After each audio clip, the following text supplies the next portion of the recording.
Hey, good morning, everybody. Hope you guys are having a fantastic Thursday morning or afternoon, depending on what time you decide to wake up today. Hopefully, you guys have been able to get out and get some things accomplished. I've felt kind of lazy myself. I don't know if you guys noticed the last couple episodes. I hadn't shaved in like 2 weeks, but I shaved tonight. I don't know if you guys can see, but I'm try to break this lazy mold that I've been in, and I'm sure that there's a few of you that probably feel that way as well. Trust me, it's okay. It's when you're trapped in your home all day with no way to talk to but a 3-year-old, it kind of happens that way. But hopefully you guys are doing okay. Today's forecast I saw was supposed to be fantastic the next couple of days in the 80s, sunshine. So definitely take this opportunity to get outside and get some sunshine if you can. Just try to avoid being near people if you can. Just go outside and enjoy some sunshine. Take a book outside and go read. That's a fantastic idea.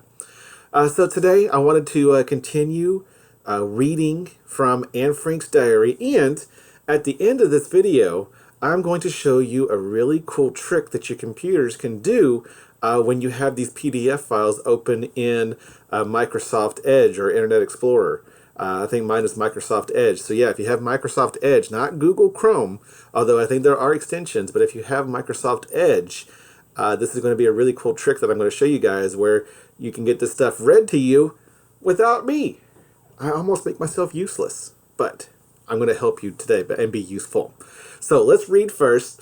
If you remember, yesterday, Anne was kind of giving us information about her family and how she got there. They little by little came over one at a time because they're hiding from the Nazis. They don't want to get caught by the Nazis because they're Jewish during World War II. And the Nazis were trying to kill all the Jews. So Anne and her family have moved to the Netherlands, and that she kind of gave us that information. If you missed yesterday's video, at the end of this video, I'm going to link it over so you guys can check that out. If you missed the other videos, make sure you check on the channel and go listen to those as well, because this is supposed to give you inspiration for your own personal journal to kind of give a history of what you've dealt with or how you have felt over these last couple of weeks since we've been out of school for this coronavirus. So, all right, so let's read on, guys. We are right here on Saturday, June 20th, 1942. And I want you guys to see just how much Anne, even in the 1940s, is very similar to how you guys are in the 2020s. You guys ready? Dearest Kitty, don't forget she named her diary Kitty, so Kitty is the name of the diary. Let me get started right away. It's nice and quiet now. Father and mother are out, and Margot has gone to play ping pong with some other young people at her friend Tree's. Now, Margot is Anne's older sister. I've been playing a lot of ping pong myself, so much that the 5 of us girls have formed a club. It's called the Little Dipper -2. A really silly name, but it's based on a mistake. We wanted to give our club a special name, and because there were 5 of us, we came up with the idea of the Little Dipper. We thought it consisted of 5 stars, but we turned out to be wrong. It has 7, just like the Big Dipper, which explains the -2. Ilse Wagner has a ping pong set, and the Wagners let us play in their big dining room whenever we want. Do any of you guys have a ping pong table at home? I used to, and they're pretty fun. Since we have 5 ping pong players like ice cream, especially in the summer, and since you got hot playing ping pong, our games usually end with a visit to the nearest ice cream parlor that allows Jews, either Oasis or Delphi. We've long since stopped hunting around for our purses or money. Most of the time it's so busy in Oasis that we manage to find a few generous young men of our acquaintance or an admirer to offer us more ice cream than we could eat in a week. So these girls go down to the ice cream parlor. They don't even bring money because they know boys are going to buy them ice cream. Sneaky. You guys ever done that before, ladies? All right, let's keep reading. You're probably a little surprised to hear me talking about admirers at such a tender age. Unfortunately or not, as the case may be, this vice seems to be rampant at our school. So let's stop here for a second, guys. I want to bring up the word rampant. I'm going to highlight it right now. Do you see this word right here? Rampant. Let's use context clues, guys. This is an opportunity to use context clues. Sorry, I didn't mean to click away from that. So let's use context clues for the word rampant. I'm going to highlight this right here in yellow. Rampant. Now, let's look at the sentence again. Unfortunately or not, as the case may be, this vice seems to be rampant at our school. As soon as the boy asks if he can bicycle home with me and we get to talking, 9 times out of 10, I can be sure he'll become enamored on the spot and won't let me out of his sight for a second. This is another word I want to bring up right here. The word enamored. I'm going to put this one in green just to kind of give two different ones. So we got two words here we're trying to work on here, two vocabulary words that we can use context clues in order to try to figure out what these words mean. So the word rampant, if you look at the sentence that we're talking about here, excuse me, she is talking about a lot of different guys wanting to talk to her. She's got a lot of admirers, as she calls it. You guys pretty much call it crushes today, I guess. They called it admirers back then. She's got a lot of admirers who do this pretty often. So when something runs rampant, then it means that it's happening a lot. Okay, so this happens a lot to Anne. That's what she's talking about. So when this happens a lot at their school is what she's saying. Now, come down here, look at this green word right here, the word enamored. So let's look at that sentence again. As soon as the boy asks if he can bicycle home with me and we get to talking, 9 times out of 10, I can be sure he'll become enamored on the spot and won't let me out of his sight for a second. So based upon that, it seems like the guy is really into Anne, right? So if you are into somebody and you are enamored with somebody, what do you think that means? Let you think for a second. Yeah. It means that maybe you have a crush on somebody. You think about them a lot. You'll do a lot of things for them. When you're enamored with somebody, you're kind of obsessed in a way. Somebody, you just think about them all the time. And so that's what Anne is trying to say here, that these guys are pretty much obsessed with her. She's kind of playing the guys here, it sounds like. His ardor eventually cools. We're going to highlight this word here too, because I'm sure this is another word. This is a word that even I am not too familiar with, so I'm going to highlight this one in purple. His ardor eventually cools, especially since I ignore his passionate glances and pedal blithely on my way. There's another one right there. Let's highlight blithely as well. And I think the only color I haven't used yet is light blue, so we'll use that one as well. So let's look back at the word ardor. His ardor eventually cools, especially since I ignore his passionate glances. So remember, this guy was enamored or obsessed with Anne. Now his ardor is cooling. So what do you think ardor means when she is ignoring him? She's ignoring all of this obsession, all this passionate glances, those cute little looks that he's given her. What do you think ardor means? I would say in this context that ardor probably means like his temper in a way.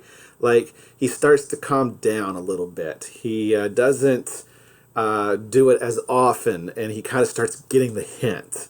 So that's kind of what I would say the word ardor means. Now, blithely. Let's look at this word right here, blithely. His passionate glances and pedal blithely on my way. So she's ignoring this guy who has been kind of crushing on her. He's obsessed. And so she kind of blithely pedals away on her bicycle.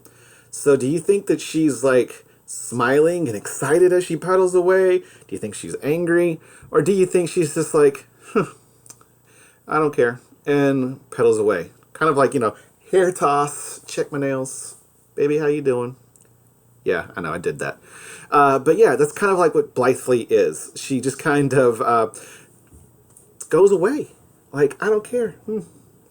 Yeah, I totally did Lizzo. Sorry. So let's keep reading, guys. We're right here. Let's follow along. If it gets so bad that they start rambling on about asking father's permission, I swerve slightly on my bike, my school bag falls, and the young man feels obliged to get off his bike and hand me the bag, by which time I've switched the conversation to another topic. These are the most innocent types. Of course, there are those who blow you kisses or try to take away or take hold of your arm, but they're definitely knocking on the wrong door. I get off my bike and either refuse to make further use of their company or act as if I'm insulted and tell them in no uncertain terms to go on home without me. There you are. Now we've laid the basis for our friendship. Until tomorrow, yours, Anne. So Anne's not too nice to the boys. She's not really interested in boys at this point in her life. And she's kind of just like, a lot of guys are into Anne. Apparently a lot of guys are crushing on her, but Anne's just not having it. So there you go. So hopefully that gives you some inspiration. You know, how are you feeling? Are you missing certain people in your lives? Certain people at school? Maybe just want to kind of get it all out there. Maybe you're crushing on somebody and you want to kind of, write about it a little bit. Again, guys, you don't have to send this to me, but I want you to write it down. I want you to keep this for yourselves and write about this so that you can remember what you were thinking during these times, because these are crazy times that we're living in right now. All right, so here's what I wanted to show you guys real quick. This is a little trick that I want to show you guys when you open up a PDF file. So if you'll highlight some of this thing right here. So here's what I'm going to do. I'm going to highlight this part right here and down to about right here. You see what I've done there? I've highlighted all of that. Come up here. If you'll look, follow my mouse cursor right here. If you come up here to the top of your page, you'll see this button right here. It says Read Aloud. There's a little A with those parentheses next to it. It says Read Aloud. I'll let you find it real quick. Now, after you get that highlighted, and you can rewind the video if you need to help you understand or remember how to do this.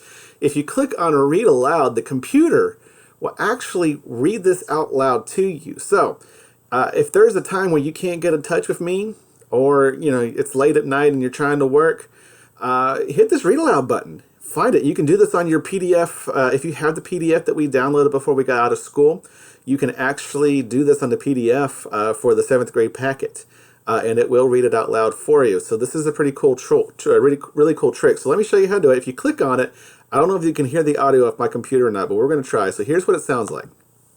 Saturday, June 20th, 1942. Dearest Kitty, let me get started right away. It's nice and quiet now. Father and mother are out and Margot has gone to play ping pong with some other young people at her friend Teresa's. I've been playing a lot of ping pong myself lately. So much that 5 of us girls have formed a club. It's called the Little Dipper -2. A really silly name, but it's based on a mistake. We wanted to give our club a special name, and because there were 5 of us, we came up with the idea of the Little Dipper. All right, so it went on a little further than I wanted it to, but you kind of see what it did there. It read it out loud to you. I also wanted to point out to you guys that this is perfect opportunity for you guys to practice your fluency as well. I want you guys to take notice that when that was reading, it was pausing at all the different punctuation marks, which is exactly what I'm looking for when you are reading out loud during fluency testing. So this is a great opportunity for you to read through this. This is a 7th grader that wrote this, so this is right there on your level. Maybe a little tougher than I would want, but this is a 7th. This was written by a 13-year-old. So I want you to practice. If you get the opportunity, it's a perfect chance. And if you're having troubles pronouncing some of these words like I do, use that Read Aloud function. It can really help you out. All right, guys, so that's going to be the end of my video today. Tomorrow will be Friday. I'm going to try to find you guys some more fun games to practice on and play. Make sure you're taking care of that journal, guys.